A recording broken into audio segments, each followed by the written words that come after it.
Bon matin, bienvenue à un déjeuner béni avec I'm Blessed.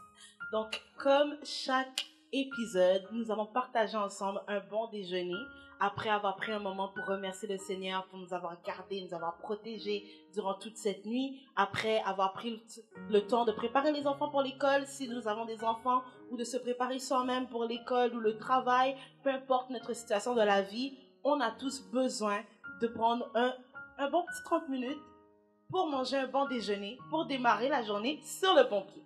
Alors, je sais que vous êtes en train de vous demander, mais où est l'invité du jour? Parce que je vous ai promis que chaque déjeuner, nous allons le partager avec une personne spéciale qui va nous partager soit son parcours professionnel, personnel, ou seulement discuter avec nous pour nous permettre de devenir des personnes plus éduquées. Eh bien, je me suis dit, comment je me présente en tant que I am blessed sans que mes chers amis avec qui je mange chaque matin sachent qui est I am blessed. Donc, de temps en temps, on va avoir des petits déjeuners comme ça, en tête à tête, vous et moi, où vous allez apprendre à mieux me connaître. Et moi aussi, j'apprendrai à mieux vous connaître. N'hésitez pas à laisser des commentaires, à me parler aussi de vous. Je suis vraiment ouverte à apprendre à vous connaître. Donc, ce matin, partage en tête à tête avec moi, I am blessed. Donc, je prends mon verre de thé. Santé. Donc, pour commencer, I am blessed, c'est important de savoir que mon nom, c'est Binisha Mukantila. Pourquoi j'ai pris le surnom, nom de scène I am blessed? Il y a toute une longue histoire derrière. Et on n'a que 30 minutes ce matin à partager. Donc, je ne peux pas vous raconter toute ma vie en un seul épisode. Mais je me suis dit que je vais vous partager l'essentiel. Donc, je vais commencer par une petite anecdote pour vous situer un peu d'où vient I am blessed. Donc, mes parents n'aiment vraiment pas cette anecdote. J'avais environ 8-9 ans. On venait d'emménager sur la rive sud de Montréal. Et puis, j'étais la seule noire de l'école. Il faut savoir que moi, je ne sais pas nager. Jusqu'à aujourd'hui. Mais à cet âge-là, je ne savais pas nager. Et personnellement, tout mon temps libre, je le passais à l'église avec mes parents. Si on allait sortir, c'était avec les enfants de l'église, faire des barbecues, aller à la ronde, manger au restaurant, des trucs comme ça. Mais c'était seulement avec vraiment la fraternité de l'église. Et jamais on est parti comme, oh, on va aller nager. Tu vois, c'est jamais venu dans la discussion. Donc, c'est ma justification pour le pourquoi à 9 ans, je ne savais pas nager. Et donc, j'étais à l'école primaire. Et des fois, à l'école primaire, il y a des journées pédagogiques. C'est une journée où est-ce que l'école est fermée. Si tes parents peuvent rester avec toi à la maison, tu peux rester à la maison. Sinon, si tu es inscrit au service de garde, tu dois aller à l'école puis tu vas faire des activités avec les enseignants, les éducateurs à l'école. Ce jour-là, l'activité, c'était piscine. Ils avaient demandé que tu amènes un maillot de bain et un bonnet de bain. Alors moi, je me suis créée intelligente. J'ai demandé à ma maman d'acheter un maillot de bain, mais pas de bonnet. Et je sais que si tu n'as pas de bonnet, tu n'as pas le droit de rentrer dans la piscine, dans l'eau, parce qu'on ne veut pas qu'il y ait des morceaux de cheveux dans la piscine et tout. Et je m'avais fait une amie, je pense que ça s'appelait Virginie. Et quand on est parti à la piscine, moi, j'ai dit à Virginie, écoute, c'était ma seule amie dans le temps. J'ai dit à Virginie, écoute, moi, je peux pas nager. Je lui ai pas dit que je savais pas nager, mais je lui ai dit, je peux pas nager parce que j'ai pas le bonnet. Ma maman m'a pas donné de sous pour que je puisse acheter un bonnet aussi. Donc, j'ai juste comme resté assise puis te regarder nager avec les autres. Elle a nagé. Et à un moment donné, Virginie, elle s'est fatiguée. Puis elle s'est dit, non, j'ai tellement mal de voir que mon amie, elle est juste là, elle participe pas, ça doit pas être cool pour elle. Alors, elle a pris son argent de poche. Et elle est partie acheter un bonnet pour moi et ma soeur. Bon, je sais pas qu'est-ce que ma soeur a fait avec le bonnet qu'on a acheté pour elle. Mais moi, Virginie m'a dit, mets le bonnet, on va nager. Moi, je me suis dit, Jésus, est-ce que je lui dis que je sais pas nager?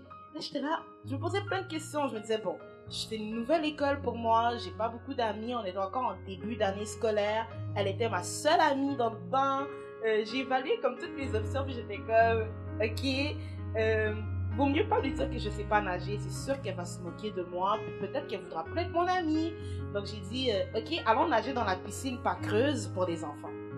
La piscine pas creuse, elle est vraiment pas creuse, donc même si tu sais pas nager, tu peux arriver comme à flotter un peu, tu vois.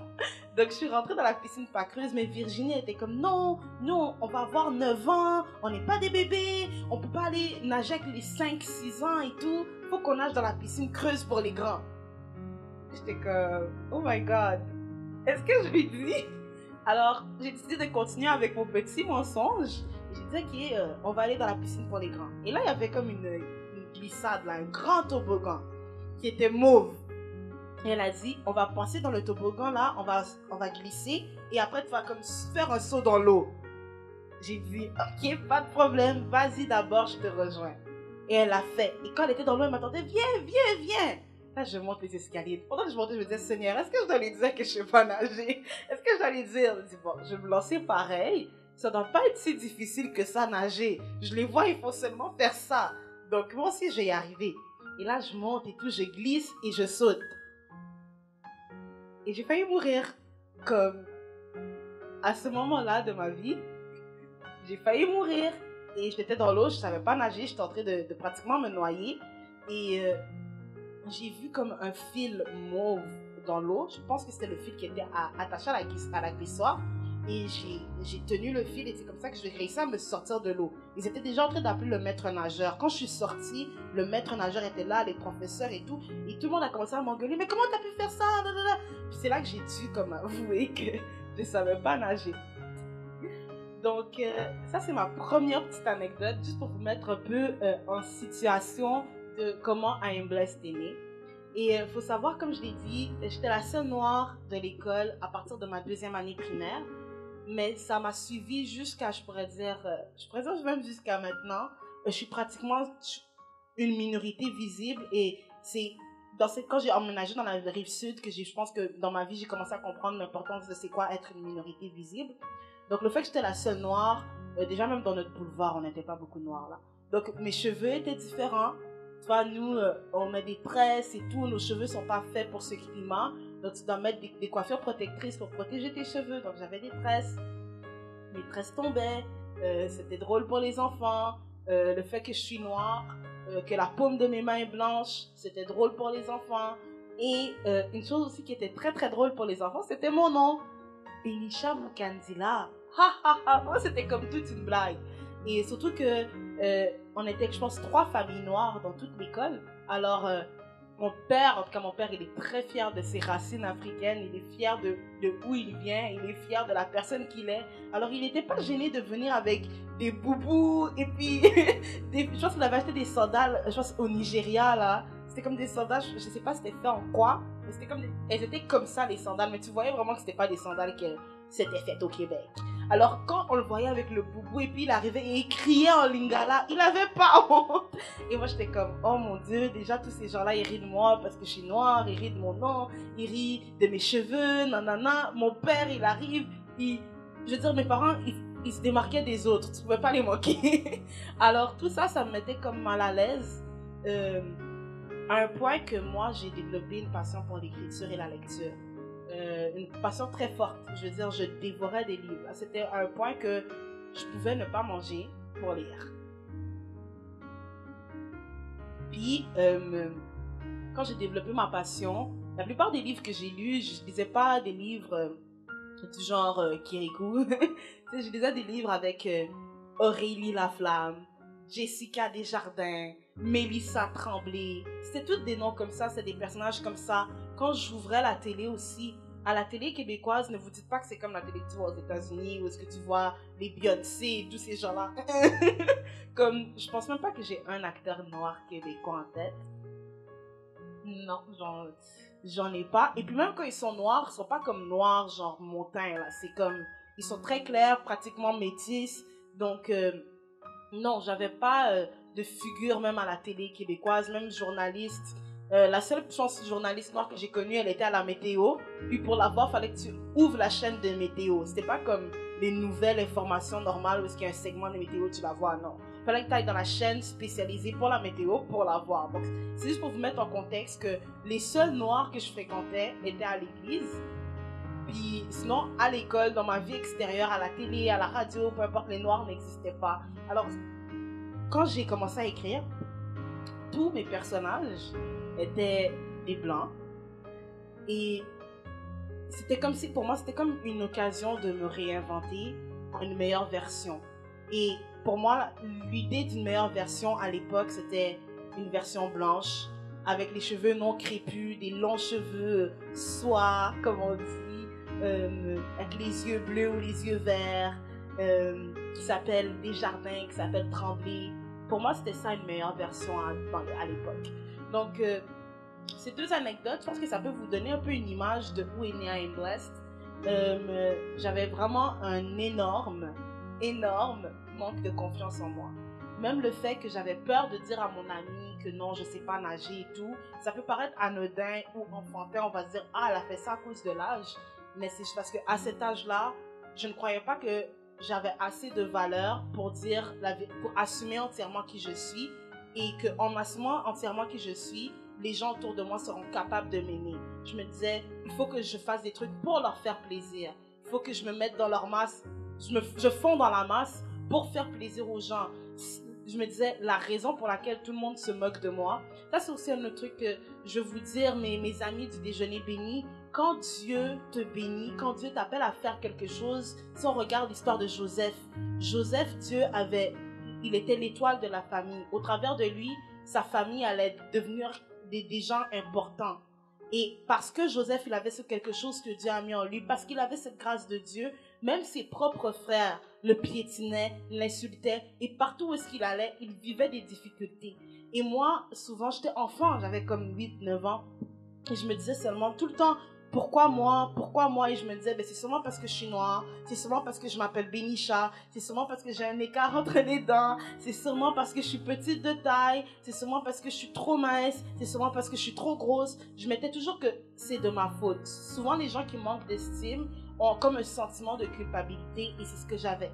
Je me disais que c'était de ma faute si j'étais comme ça, sans savoir que c'était le monde des ténèbres qui m'attaquait parce qu'il ne voulait pas que la gloire de Dieu éclate en moi. Et il voulait me garder dans une identité qui n'était pas la mienne. Donc, pendant les très longues années de ma vie, j'ai marché avec une identité qui n'était pas la mienne. Et j'aimais pas mon nom, je n'aimais pas ma personne. Et je me disais toujours, comme un jour, je me disais un jour quand je vais être grande, là, une vraie adulte avec des enfants, tous les gens qui se sont moqués de moi quand j'étais enfant, quoi que ce soit, ils vont comme regretter parce que je veux tellement être cool, je veux tellement avoir les cheveux longs. C'est pour ça que, comme, honnêtement, je bénis Dieu parce que ça donne que le jour que je fais l'épisode tout ça, j'ai des perruques courtes. Il faut savoir que toutes les blanches, naturellement, les cheveux poussent quand même, je pense, plus facilement que nous, les noirs. Donc, le fait que toutes les blanches avec des cheveux longs jusqu'au derrière, là, moi aussi, je voulais avoir des cheveux longs. Donc, même quand j'ai commencé à mettre des greffes, des perruques, jamais je pouvais mettre une perruque courte. Jamais je pouvais faire des tresses qui étaient courtes parce que je voulais tellement être comme les autres. Mais le truc que moi, je ne comprenais pas, c'est que je n'étais pas appelée à être comme les autres. Dieu ne m'avait pas appelée à être comme les autres. Et j'ai longtemps marché comme ça. Je pleurais, je me disais, pourquoi moi? Pourquoi moi? Pourquoi c'est toujours moi? Pourquoi c'est toujours moi sur qui on fait des blagues? Pourquoi c'est toujours moi que les gens n'aiment pas? Tout ce que je fais pour que les gens m'aiment, je reçois, excusez-moi, de la en retour. Et c'était pas plaisant. Et je me disais, mais peut-être que je suis une mauvaise personne. Peut-être que, en vrai, je pense que je fais du bien, mais je fais du mal. Et je commençais à me dire, moi, je suis indigne d'être aimée, que ce soit par mon frère, par ma soeur, par mes amis. Je ne mérite pas l'amour. Et j'ai longtemps marché en croyant ça, en croyant que je ne mérite pas d'être aimée, que je ne mérite pas d'être connue. Et même quand les gens me parlaient, au lieu de me vendre, je disais, ben, je suis pas quelqu'un qui en vaut la peine. Ne perds pas ton temps avec moi. Et j'ai vraiment longtemps marché comme ça. Et ce qui s'est passé au début de cette année, il faut savoir que quand je suis devenue majeure, j'ai arrêté d'écrire. J'ai arrêté d'écrire, pourtant c'était quelque chose que j'aimais énormément faire, mais je pense que j'ai arrêté d'écrire parce que le niveau d'études, déjà ça a augmenté le niveau, donc ça me demandait plus de temps d'études. À l'église, j'ai commencé à beaucoup plus m'investir. Déjà, ado, j'étais investie, mais c'est comme j'ai monté d'un niveau d'investissement, donc j'avais plus beaucoup de temps libre. Mon temps libre, je le passais à dormir, manger, parler avec mon frère, ma soeur, mes amis. Donc, c'est comme je n'investissais plus en moi. Donc, j'ai arrêté d'écrire. Et je ne sais pas si vous connaissez l'application Snapchat, mais Snapchat, en tout cas, c'est pas fait pour que tu écrives des longs textes. Et j'ai commencé à faire des stories. C'est comme vers fin 2019, je pense que j'avais juste beaucoup de choses dans mon cœur, que mon cœur commençait à devenir trop lourd parce que j'ai gardé toute cette rancœur, toute cette amertume, puis mon manque de confiance et tout ça que j'essayais de camoufler, tout ça, je l'avais gardé comme trop longtemps dans mon cœur. Puis fin 2019, mon cœur était lourd. Et je ressentais le besoin de me défouler à quelque part par l'écriture. Et j'ai décidé de le faire sur Snapchat. Snapchat, c'est pas une plateforme pour écrire. Je veux dire, comme... on voit tes trucs pendant 60 secondes, ça passe très vite 60 secondes. Et quand tu écris des longs textes comme ça, personne va arrêter de prendre son temps pour lire ce que tu écris, à moins que tu sois une célébrité ou que ce soit des gens qui t'aiment vraiment. Et donc j'écrivais. Et là, mes deux petits frères, David et Alexandre, m'ont dit « Ok, mais Binsha, là, comme... Pourquoi t'écris tout le temps comme ça? Pourquoi t'écris tout le temps comme ça? Comme... On lit pas tes snaps. On ne les lit pas. Arrête. » Moi, j'ai dit, même si vous les lisez pas, je le fais pour moi-même. Et là, ils m'ont dit, au lieu de le faire pour toi-même sur Snapchat, fais un blog. Comme tu te fais un compte et tout, puis tu fais un blog, puis tu écriras tes articles là-bas, tu nous donneras le lien, on va lire. En passant, David, I see you. Il n'a jamais lu, donc je te dis devant tous les amis d'I Am Blessed, il faut que tu lises un jour un des articles de mon blog. Mais bref, revenons au sujet. Donc, c'est là qu'il m'a vraiment encouragée à ouvrir un blog pour partager mes émotions et tout. Et je l'ai fait. Et j'avais besoin d'un nom. J'avais besoin d'un nom. Il faut savoir que quand j'étais ado, mon nom de code pour ma personne, c'était soit Jennifer ou Bébé Chat 22. Elle m'a dit, écoute, là, t'es une adulte. Comme Bébé Chat 22, c'est pas cute pour une adulte. Là, j'ai dit, ok, ben Jennifer. Puis il m'a dit, mais t'es pas Jennifer, c'est pas toi. Prends un truc qui te représente toi. Et faut savoir que dans ma tête, Jennifer me représentait parce que dans la meilleure version de moi-même, je pensais que Jennifer, c'était un meilleur nom que Binsha, sans comprendre que mon nom à moi, il avait beaucoup de valeur et d'importance. Et là, il m'a dit, ben, prends le nom I Am Blessed.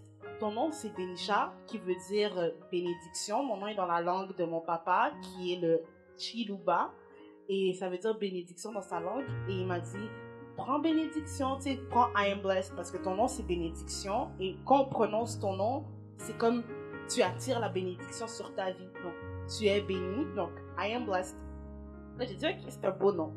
Donc, j'ai commencé à écrire dans le blog. Ça m'a énormément soulagée, mais c'était pas suffisant. Je pense que Dieu avait pas fini le travail qu'il devait faire en moi. Donc, malgré que j'écrivais, ça me déchargeait de certaines choses. Mais à la fin de la journée, quand j'allais dormir, je ressentais toujours que mon cœur était lourd. Il y avait toujours des petits trucs. Tu vois, quand le fait que j'avais pas d'estime, de confiance, je veux dire, la Binsha de janvier 2020 aurait pas pu être assise toute seule en plein déjeuner pour parler avec vous. Parce que je me disais, mais qu'est-ce que je veux dire? Est-ce que les gens vont s'intéresser à moi? Est-ce que je suis assez importante comme ça? Je ne croyais pas. Est-ce que je suis même assez belle? Est-ce que les gens, ils vont me voir? Tu sais, j'avais tellement pas confiance en moi et j'avais tellement de choses qui étaient dans mon cœur que pour moi, je me disais, c'est impossible. Il y avait beaucoup d'opportunités qui m'étaient données, mais que je refusais à cause du manque de confiance. Et écrire m'a permis de me soulager, mais ça ne m'a pas guéri de mon mal. Et Dieu est vraiment bon. Je pourrais dire que écrire m'a permis de réaliser, c'est parce que pendant des longues années, je pense que je vivais dans le déni. Dans ma tête, je montrais tellement une image d'une femme forte, indépendante, capable de tout, que j'ai commencé à croire à cette image et je réalisais pas qu'il y avait un travail qui avait besoin d'être fait en moi. Alors, écrire m'a permis de réaliser que Binsha, il y a encore des choses que tu as besoin de corriger. Tu n'es pas parfaite et c'est pour ça que tu es chrétienne. Parce que tu cherches à devenir à l'image de Dieu, tu cherches à rejoindre cette perfection. Donc, prends ce temps pour travailler sur toi-même puis apprendre à te connaître et tout. Et la quarantaine est vraiment venue pile poil au bon moment pour moi. J'ai commencé à beaucoup m'investir, encore plus que la normale dans l'œuvre de Dieu. Et je commençais vraiment à prier que Dieu puisse me guérir de ce mal et tout.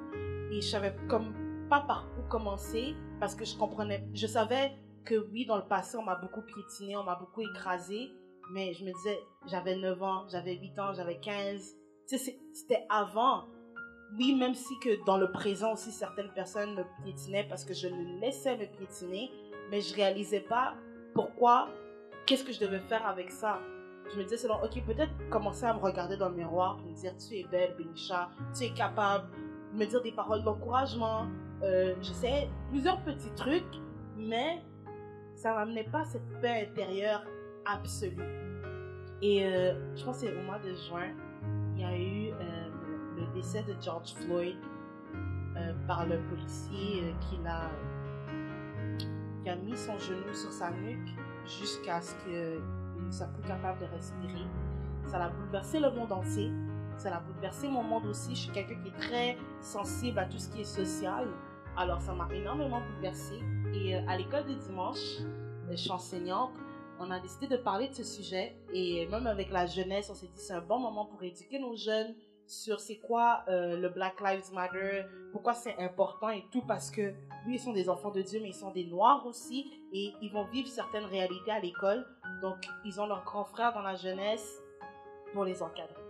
Donc on a parlé de ça avec les ados, c'est les jeunes ados, et on s'est demandé ensemble une question, est-ce que la famille de George Floyd devrait pardonner ce policier? Vu que c'était pas directement lié à nous, on s'est dit, oui, selon la Bible, Dieu dit aimez vos ennemis, Dieu dit pardonner, tu dois pardonner. Et là, on a essayé de faire plusieurs mises en contexte pour essayer de voir, écoute, si on change, si c'est ton frère à toi et tout. On arrivait toujours que oui, c'est difficile, mais tu dois pardonner parce que Dieu te demande de pardonner. Mais vu que c'est difficile, le pardon est un processus, ça va venir petit à petit. Et là, ce qui s'est passé, c'est que le lendemain, on avait des cours toute la semaine pendant l'été avec les jeunes. Et le lendemain, on a parlé de l'histoire de Jacob. Donc, Jacob, simplement pour avoir volé la bénédiction à son frère, Ésaü était tellement fâché contre Jacob qu'il a voulu tuer son propre frère jumeau. Et Ésaü, pendant des années, comme il poursuivait Jacob, je pense que même quand ils se sont rencontrés, c'est ça qu'on avait parlé avec les enfants, que finalement, ils s'étaient pardonnés et que quand Ésaü a rencontré Jacob, le temps avait tellement passé qu'il ne lui en voulait plus. Mais bref, on parlait de ça et puis on essayait de voir la gravité de la situation. C'est quand même ton frère jumeau. Même si vous vous ressemblez pas tant que ça, parce que si on suit la description de la Bible, ils n'étaient pas des jumeaux identiques, mais quand même ils sont des frères jumeaux nés dans la même journée, la même année. C'est pas la même connexion que simple frère et sœur là. Et il haïssait son frère à un point qu'il était prêt à vouloir le tuer. Et on se disait, à la place de Jacob, est-ce qu'on allait pardonner Ésaü? Est-ce qu'on allait continuer à aimer Ésaü? Et on a conclu encore par la même chose, que non, que non, Jacob, oui, il devait pardonner Ésaü, mais que le pardon est un processus, donc il ne va pas le pardonner comme ça. Le lendemain encore, on a médité l'histoire de Joseph. Dans l'histoire de Joseph, on a médité que Joseph, ses frères l'ont vendu en esclavage. Et on a même étudié la réaction de Joseph quand il a vu ses frères, qu'il ne les a pas accueillis à bras ouverts d'abord, pour ensuite après les accueillir à bras ouverts. On s'est dit, encore une fois, le pardon c'est un processus, mais ça ne va pas venir tout de suite et tout. Et puis on s'est tous dit, à la place de Joseph là, sincèrement, mes frères m'ont vendu en esclavage, je ne vais pas les pardonner. Même Ésaü, on s'est tous dit ça. C'est comme ça qu'on a conclu nos séances de cours, que oui, le pardon est un processus, mais que tu dois avoir aussi une fierté personnelle et que tu pardonnes, mais tu n'oublies pas. Il faut se dire que ce n'était pas la volonté de Dieu, mais donc ça a été comme 3-4 jours dans lesquels Dieu m'a parlé intensément du pardon. Et moi, je donnais le cours, donc j'avais pas l'impression que Dieu me parlait. Mais ça m'a suivi parce que j'anime aussi l'émission Femmes pleines de gloire. Et maman Véronique avait fait un épisode spécial sur le Black Lives Matter. Et elle avait encore parlé du pardon. Là, j'étais là, oh. Ça fait une semaine, là, qu'on me parle pardon. J'étais comme, Dieu, tu veux me dire quoi? Et je me sentais pratiquement harcelée par Dieu. J'étais comme, mais Seigneur, pourquoi tu me déranges comme ça avec le pardon? Moi, je suis une bonne personne. Moi, je fais du bien. Moi, je te sers à l'église. Je prie, je paye ma dîme, je donne mes offrandes. Je fais ci, je fais ça, je fais ça. Ces gens-là, ils m'ont mal fait. Pourquoi je dois les pardonner? Ça fait tellement longtemps aussi. Mon pardon, ça va faire quoi? Et le dimanche matin, c'était un culte en ligne. On était que la chorale et les serviteurs. Et c'était le frère Emmanuel qui conduisait. Pour ceux qui sont de CCPV Montréal, peut-être que vous le connaissez. C'était lui qui conduisait le culte.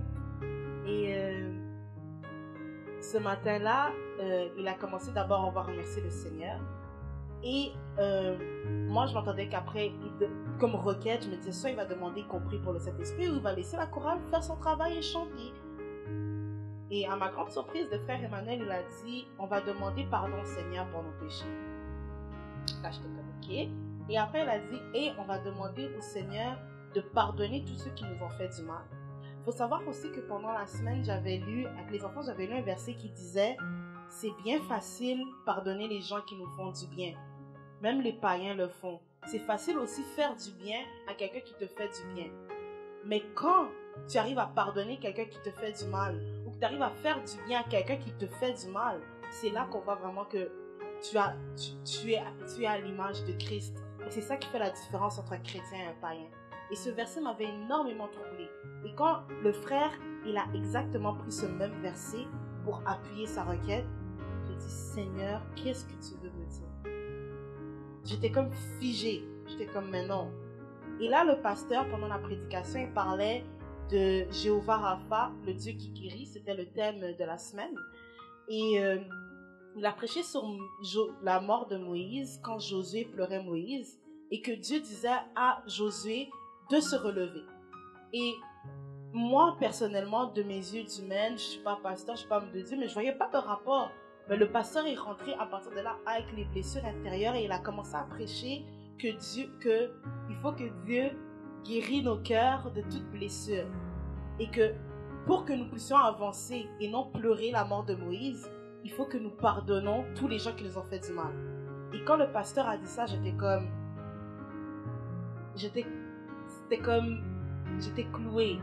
J'étais comme, mais Seigneur, qu'est-ce que tu me dirais? Et sincèrement, quand j'ai prié, j'ai même fondu en larmes. J'étais là, waouh, j'ai pleuré. Je me disais, Seigneur, donne-moi la force. Et c'est comme ça que j'ai pardonné tous ceux qui m'ont fait du mal, qui sont dans le passé ou dans mon présent. Et je veux dire, c'est là que la vraie I Am Blessed est sortie. Parce que oui, elle était sortie dans le blog, mais c'était pas I Am Blessed à 100%. I Am Blessed aujourd'hui, la femme que je suis aujourd'hui, c'est une femme qui sait que elle est précieuse aux yeux de l'Éternel. Elle est précieuse aux yeux de ses parents. Elle est précieuse aux yeux de son frère, de sa sœur et de tous ceux qui l'aiment. Et que Dieu m'appelle à faire des choses grandes dans ce monde et que j'ai de la valeur, que j'ai de l'importance. Je veux dire, on le dit souvent, je pense que c'est même écrit dans la Bible que aime ton prochain comme tu t'aimes toi-même. Et si tu ne t'aimes pas toi-même, comment tu seras en mesure d'aimer les autres? Et c'est vraiment quelque chose que j'ai appris en assumant mon identité de I Am Blessed. J'ai appris que je dois m'aimer, que j'ai de l'importance, que je suis belle, que je suis importante. Et c'est pour ça aussi que je trouve que c'est important de partager un tête-à-tête avec vous parce que moi aussi je suis spéciale et moi aussi j'ai beaucoup de choses à vous partager. Et mon témoignage, mon histoire ne s'arrête pas là.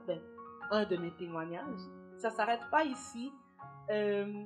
Après avoir eu cette délivrance,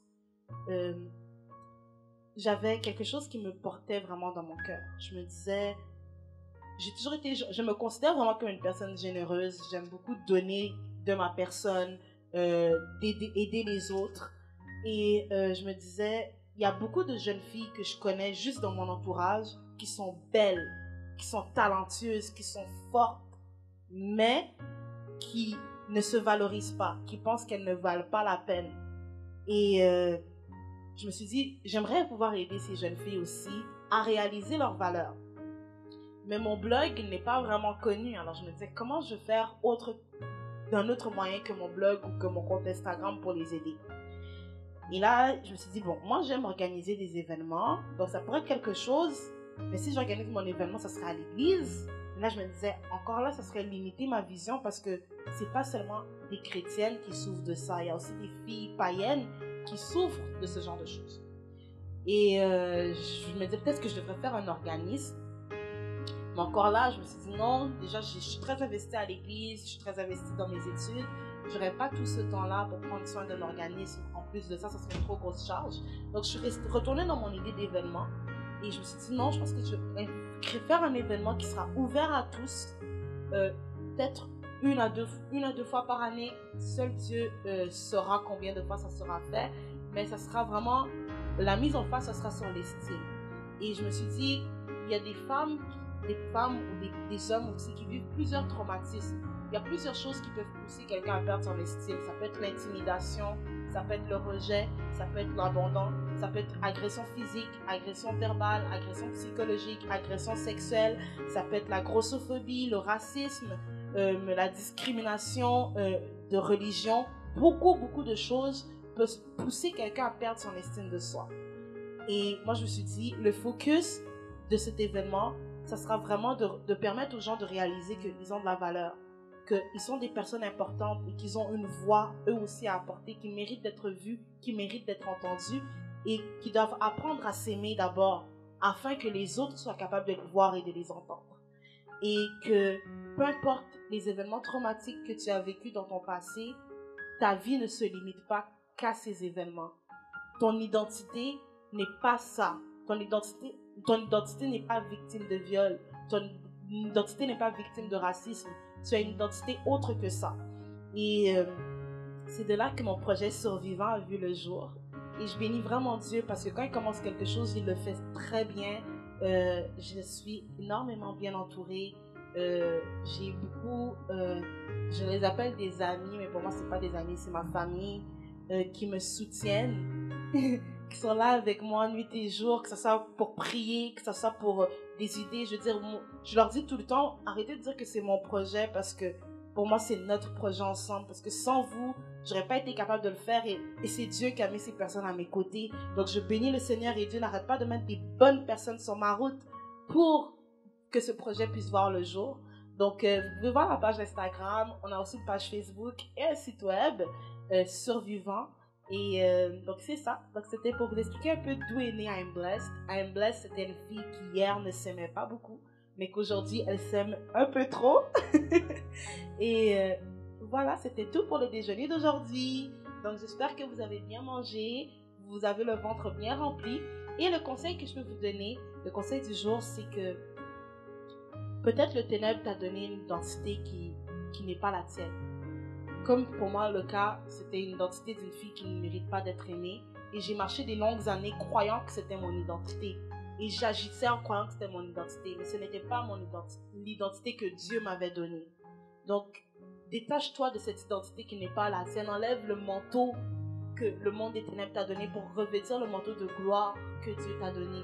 Tu as de la valeur, tu vaux la peine d'être vu, tu vaux la peine d'être entendu. Tu es beau, tu es belle et moi je t'aime. Passez une belle journée!